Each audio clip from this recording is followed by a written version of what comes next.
민수기 11장을 한번 봅시다. 디베라와 기브롯 핫다와에서의 불평 사건과 70장로를 임명하는 요 내용입니다. 시내산에서 출발해서 얼마 안 가가지고 말하자면 불평 불만의 사건이 터졌습니다. 그런데 원인이 뭐냐? 아마도 물 문제로 인해서 이런 어떤 불평 불만이 터졌던 것 같아요. 그래서 하나님께서는 불로 심판하는 모습을 보였습니다. 사실 물 부족 때문에 불평한 것은요, 시내산 도착하기 전에도 그런 일이 있었어요. 그러나 그때는 하나님께서 이렇게 치유도 해주시고 보듬어 주시고 이런 어떤 부드러운 모습을 보였습니다. 그런데 똑같은 물 부족으로 인해서 불평 불만을 쏟아냈는데 이번에는 뭡니까? 하나님께서 불로 심판을 하셨어요. 왜 이런 차이를 보입니까? 그것은 시내산에서 하나님의 말씀으로 교육을 받았답니다. 교육을 받기 전에는 하나님께서 오냐오냐 하면서 이렇게 치유하는 그런 모습을 보이십니다. 그러나 교육을 받은 후에는 하나님께서 그 책임의 행동에 대한 책임을 묻습니다. 요 차이. 요 차이를 주목할 필요가 있습니다. 그래서 기독교인은 특별히 하나님 말씀을 받고 또 그 말씀에 충만한 사람은 조심 주의할 필요가 있는 뭐냐? 이미 알고 있는데도 불구하고 그것을 하지 않았다. 알고 있는데도 불구하고 거기에 그 하나님을 정면으로 대들었다 하는 그런 어떤 일들이 일어날 경우에 하나님께서는 더 진노하신다는 사실. 모를 때는 하나님께서 그걸 또 모르는구나 하면서 그렇게 인정을 하시지만 알면서도 그렇게 하면은 하나님께서 뭡니까? 고의적인 범죄가 됩니다. 그 다음 4절부터 이제 35절에 나가서 또 백성이 불평하는 그 일이 있었습니다. 그런데 이때 백성은 막 울어요. 울어. 전부 다 울어요. 장막 앞에 텐트 앞에 나와가지고 전부 다 우는 거예요. 그 말은 뭡니까? 절망을 표현하고 하나님께 더 이상 기대하지 않는 그런 모습을 보는 겁니다. 그러면서 하는 말이 뭡니까? 이집트에서 뭐 이런 것도 먹었고 저런 것도 먹었고 하면서 그때 그렇게 잘 먹었는데 지금은 이런 형편없는 곳에 우리가 와 있다는 식으로 그렇게 울고 있다는 것이요. 어떻게 보면은 하나님께서 기본적인 것 제공해 주셨는데 만나 제공해 주셨는데 계속해서 울고 있는 이 모습을 보면서 지도자인 모세가 더 이상 견디지를 못해서 차라리 저를 죽여주시옵소서 라고 그렇게 비명을 지릅니다. 어디서 이 백성 모두에게 줄 공의를 얻을 수 있겠습니까?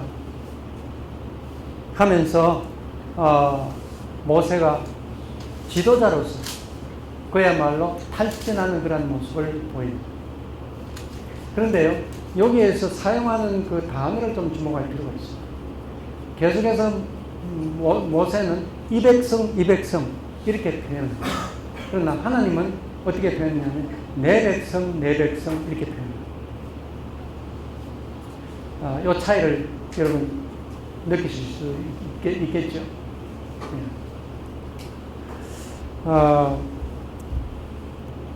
모세가 뭐라고 이야기를 합니까? 제가 이 백성 모두를 잉태하였습니까? 내가 이 백성의 어머니입니까?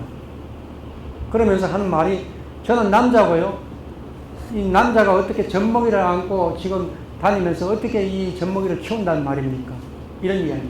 마치 청의 어머니가 가버리고 난 아버지가 젖동량을 하면서 이렇게 가듯이 하는 그 모습을 말합니다.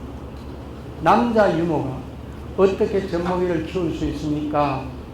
하나님 당신이 어머니 아닙니까? 이렇게 모세가 항변을 하는 모습을 볼 수가 있습니다. 그때 하나님께서 대답을 하셨습니다. 사실 모세 너도 할 수 있는데 네가 그렇게 탈진하고 그렇게 힘들어하니 이렇게 하자 하면서 70장로를 임명해서 세워서 그들에게 하나님의 영이 함께 하시는, 말하자면 예언자 역할을 하는, 지도자 역할을 하는, 모세의 짐을 나누는 그런 70장로를 세우라고 그렇게 하나님께서 말씀을 하셨습니다. 그런데 이 말씀을 주실 때에 중요한 단어가 있어요. 아찰이라는 그런 히브리어 단어인데 그 단어는 거두어 들이다, 위드주로 거두어 들이다라는 뜻이 있습니다. 무슨 말입니까? 70장로에게 하나님의 영을 이렇게 주시는데 그 영을 어디서 거두어 들이느냐? 모세에게 이미 내려졌던 모세 하나님의 영 가운데에서 일부분을 이 거두어 들여가지고 이 70장로한테 준다는 그런 이야기.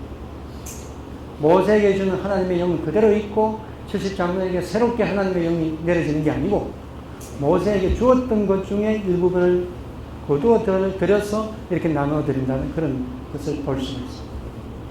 여기서 우리는 뭘 알 수 있느냐 하면은 하나님의 영이 충만하기를 원하는 사람은 하나님의 일을 해야 됩니다.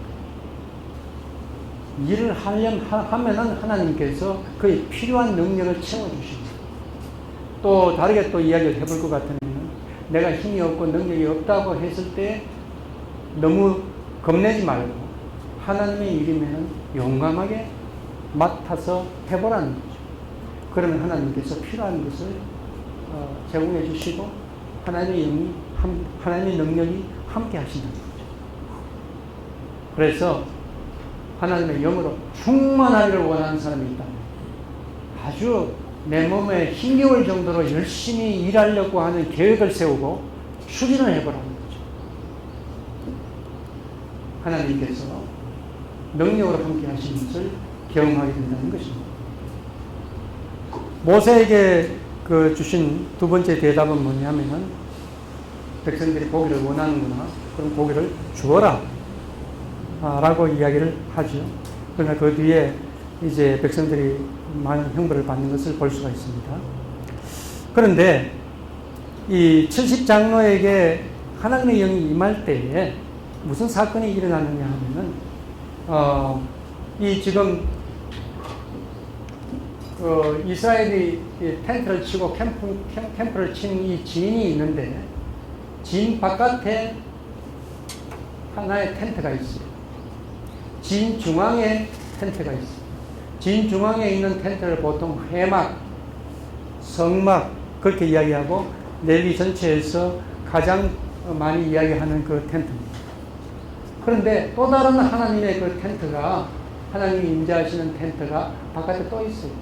그래서 저는 이것을 내부 회막이라고 그러고 바깥의 것을 외부 회막이라고 그렇게 부릅니다. 이 외부 회막은 내부 회막이 만들어지기 이전에 벌써 있었어요.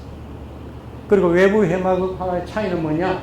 내부 회막은 거기 제단도 있고 그 다음에 성소와 지성소가 나누어져 있고 지성소에는 하나님의 궤, 법궤가 있고 이런 제사장도 있고 이런 것이 다 갖춰져 있지만 외부 회막은 그냥 텐트 하나만 덩그러니 있어요. 아무것도 없어요. 그런데 하나님께서 여기도 내려오시고 여기도 내려오시고 외부 회막에는 거기 보면 여호수아가 거기에 있더라 하는 그런 내용이 있습니다. 그러나 여호수아는 제사장으로 있는 건 아닙니다. 이 외부 회막으로 나오라 그래서 70명이 이 외부 회막으로 나오라는 거죠. 그런데 68명밖에 안 나왔어요. 2명이 요 안에 진 안에 텐트에서 그냥 그대로 있는 거예요. 그런데 하나님께서 하나님의 영을 내려주시는데 이들뿐만 아니라 이 사람까지도 하나님의 영이 내리는 거예요. 모세의 말에 그 명령을 따르지 않는 두 사람도. 그래서 부관인 여호수아가 모세에게 그렇게 이야기를 하잖아요. 아니 말도 안 듣는 이 사람한테 하나님의 영이 내리면 어떻게 됩니까? 모세의 영이 그 명령이 서지 않는 거 아닙니까? 이 사람은 제외시키십시오. 그때 모세가 한 유명한 말이 바로 그겁니다. 여호와의 백성 모두가 예언자 되기를 원합니다. 이 두 사람뿐만 아니라 여호와의 백성, 이스라엘 사람 전체가 다 예언자가 되었으면 좋겠다. 하는 그 이야기를 합니다. 또 이것이 한 걸음 더 나아가서 요엘서 2장 28절에는 이렇게 되어 있습니다. 그 후에 내가 내 신을 만민에게 부어주리니 너희 자녀들이 장래 일을 말할 것이다. 여기에서 만민이라고 한 그 히브리어 단어가 뭐냐면은 콜 바사르인데 뜻은 모든 육체입니다. 모든 육체. 모든 사람에게 하나님의 영을 부어준다. 이스라엘 백성에게 한정했던 모세의 소망이, 모세의 희망이 이제는 요엘서에 가보면은 세계 온 백성 모두 만민에게 이렇게 퍼져 나가는 것을 볼 수가 있습니다. 예, 여기까지가 우리가 민수기 11장에 대해서 좀 살펴봤습니다. 저는 이 본문을 가지고 그야말로 민수기가 평신도를 깨우는 책이라 그렇게 확신했습니다. 머리에 스쳐 지나가는 생각이나 질문이나 뭐든지 같이 이야기를 좀 해봅시다.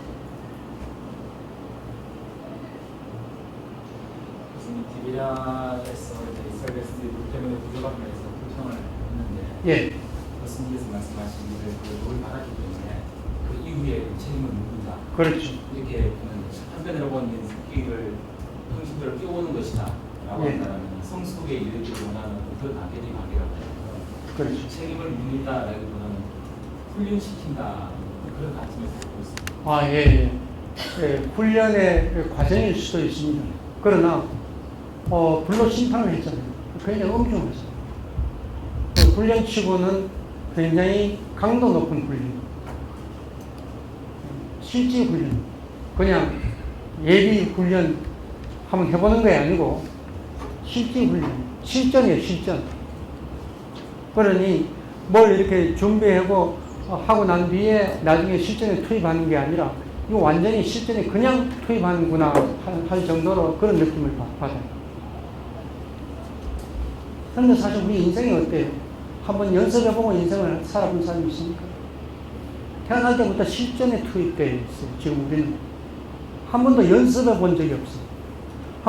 전 진짜 그런 생각이 들어요. 내 평생을 한번 연습을 한번 좀 해보고 내가 한 인생을 살았다면은 그보다는 더 잘 살 수 있을 텐데. 하는 그런 생각을 여러분 해본 적은 없습니까? 인생에 훈련소가 없는가 봐요. 예. 저 이제 20장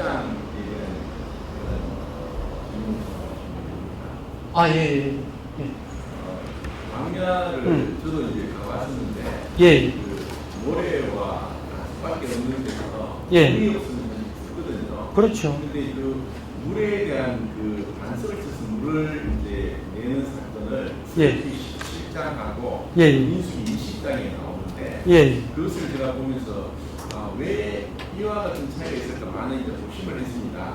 이제 17장은 이제 출애굽 17장은 이제 12장에 출애굽을 하고 나서 16장에 가면 이제 한 달이 되었고 한 달 만에 애굽에서 가져온 양식을 다 먹고 나니까 그때 예. 이제 만나가 내려지고 예. 만나가 다음에 이제 17장에 이제 미디움에서 반석을 쳐서 이제 물을 냅니다. 근데 그 반석을 치는 것을 이제 17장 5절에서는 애굽 하수를 친 지팡이를 가지고 와서 반석을 치라. 네. 그래서 이제 물을 냈는데 네. 20장은 거의 이제 40년 지난 막바지에 그 신광야에서 예.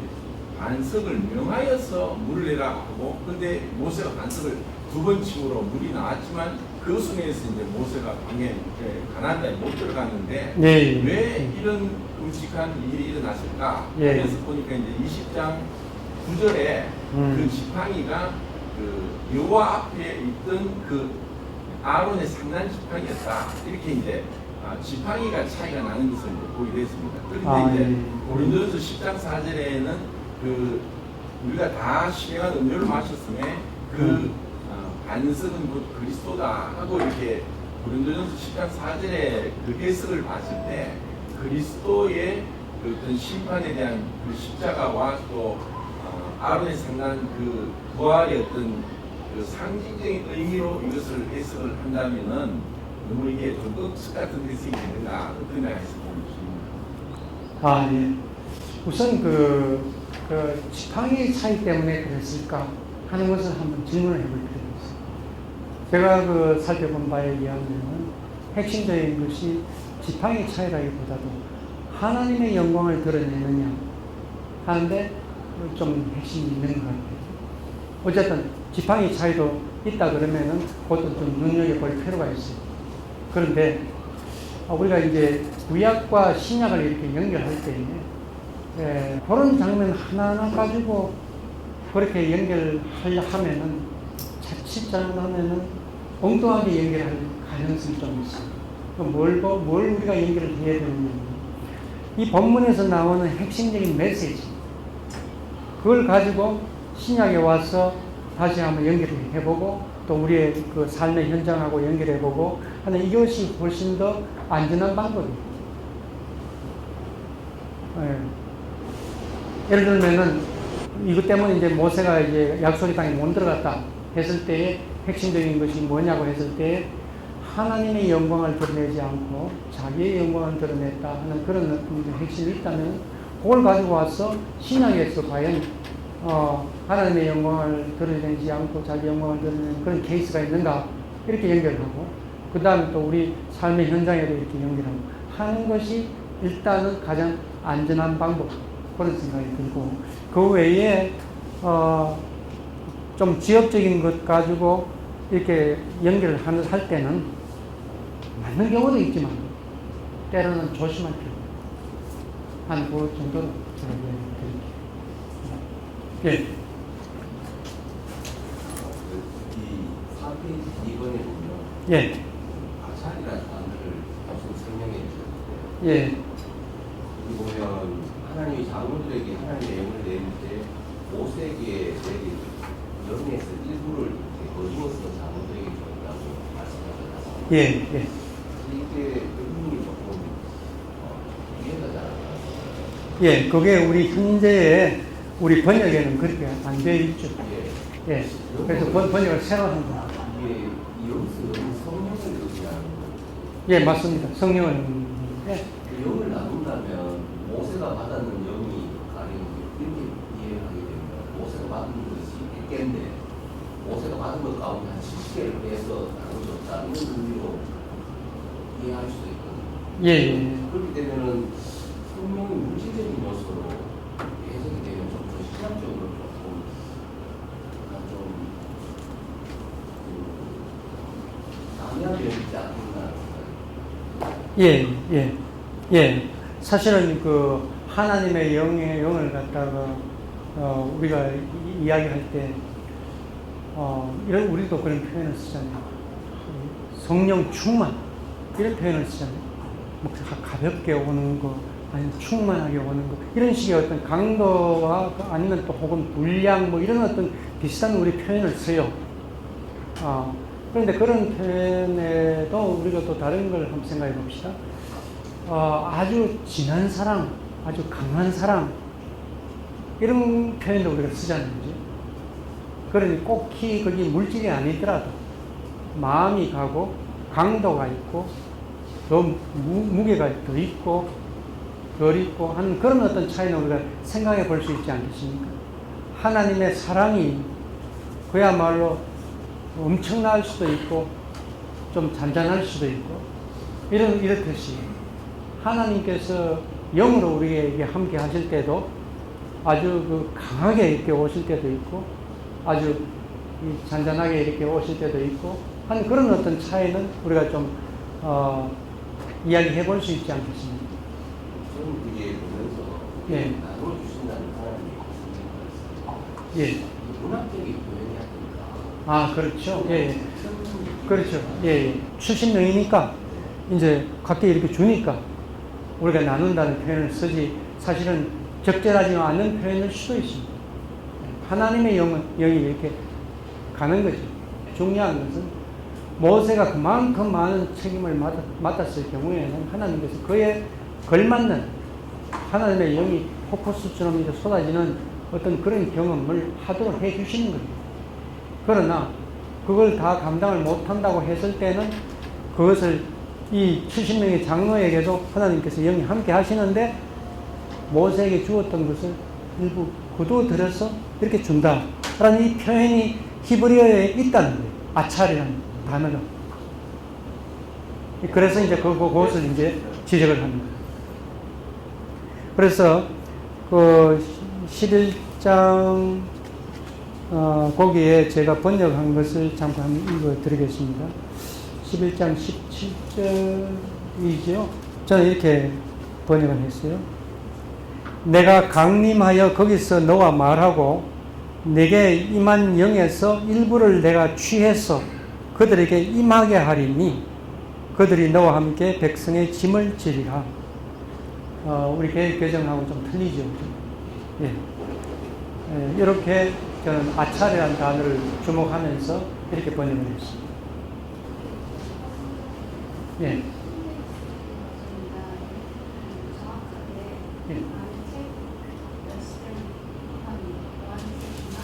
예. 테이프. 그렇게 돼 있어요? 예. 그래서 가끔 그 다른 번역본을 보면은 아주 큰 차이가 있는 것을 이렇게 볼 수가 있어요. 그래서 왜 이런 차이가 나느냐 하는 것을 눈여겨보고 주석적을 좀 찾아보면 그걸 갖다가 이렇게 답을 해주는 데가 있습니다. 예. 거기나 동물인데 감사실 아멘 했습니다. 그런데 어쨌든 하나님의 충만하다는 것에 대해서는 신앙생활 한 사람이랑 다 사모하고 있을 것이고, 예, 그렇죠. 특별히 광야에서의 삶이라는 것은 하나님의 성경의 곳이 아니고 지나갈 수 없는 것이다 고백하기 때문에, 그래서 하나님이 충만하기를 원하는 사람은 참 이 표현이 목자에게는 관심 가게끔 하는 그런 부족합니다. 그런데 그 가운데서 그렇게 한 사람은 하나님을 한데 두려워하지 않아야 된다. 이 부분을 들으면서 그런 말씀이 예레미야 33장이니까 그 일을 시작하시는 경우와 그 일을 성취하시는 예, 이루시는 성취하시는 경우 하는 그 부분이 연결이 되어서 예. 그렇게 말씀 받으면 재밌겠다 예. 하는 생각이 스쳐 지나가는 생각이 예. 민수기를 우리가 읽어가 보면은 불평불만하고 그 두드려 맞고 형벌 받고 표면적으로 이렇게 나타나는 것 같지만 하나하나 사건을 좀 뜯어보면 그 안에서 그들이 살아가는 실제 살아가는 모습이 적나라하게 나타나요. 우리가 걸어가는 그 모습하고 참 비슷하다 하는 그런 어떤 생각이 들 때가 많다 그런 얘기죠. 그래서 지금 우리는 민수기를 다 공부를 못하고 몇 개만 이렇게 해가지고 우리가 공부를 할 수밖에 없어서 이건 예를 샘플로 예를 들어서 드리는 것입니다. 예. 궁금한 게 있는데요. 예. 광야에서 40년을 보냈는데 그 1차 인구조사에 남자가 20세에서 50세까지가 60만 3,550명이 예. 나옵니다. 예. 그러면은 뭐 평균을 이렇게 나눴을 때 거의 매일매일 장례를 치른다 하더라도 그렇죠. 몇십 명이 되는데 그렇죠. 그 장례법이나 또 그들을 어떤 시신에 대한 처리나 이런 것들에 대해서는 사실 전혀 언급이 없으니까 어떻게 이거를 또 봐야 됩니까? 예. 언급이 없으니까 우리는 잘 모르고 이제 그 어디서 이제 볼 수 있느냐 하면은 이제 아브라함이 사라를 이제 장례 지낼 때 한 그런 막벨라고 그런 것이라든가 또 예수님 당시에 또 예수님 그 시신을 이렇게 눕혔은 그런 어떤 모습, 바위 굴 뭐 이런 것들 볼 때 우리는 이제 그 흙을 파서 이렇게 하지만 거기는 돌을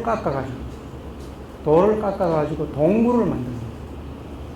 워낙 건조하고 그런 어떤 지역이니까 동굴을 만들어서 거기에 시신을 그렇게 눕히는 거예요. 그러면은 시간이 지나면은 다 부패해가고 이제 뼈만 남게 되겠죠. 그걸 이제 모아가지고 이제 옹기에 담아가지고 옆에다가 밀쳐놓고 또 후손이 죽으면은 그거 갖다가 이렇게 눕혀놓고 또 그다음에 나중에 시신 걷어가지고 뼈만 있고 그다음에 옆에 해서 한 가족이 계속해서 후손 대대로 쓰는 그런 동굴 무덤 이런 어떤 장례 스타일이라고 보시면 됩니다.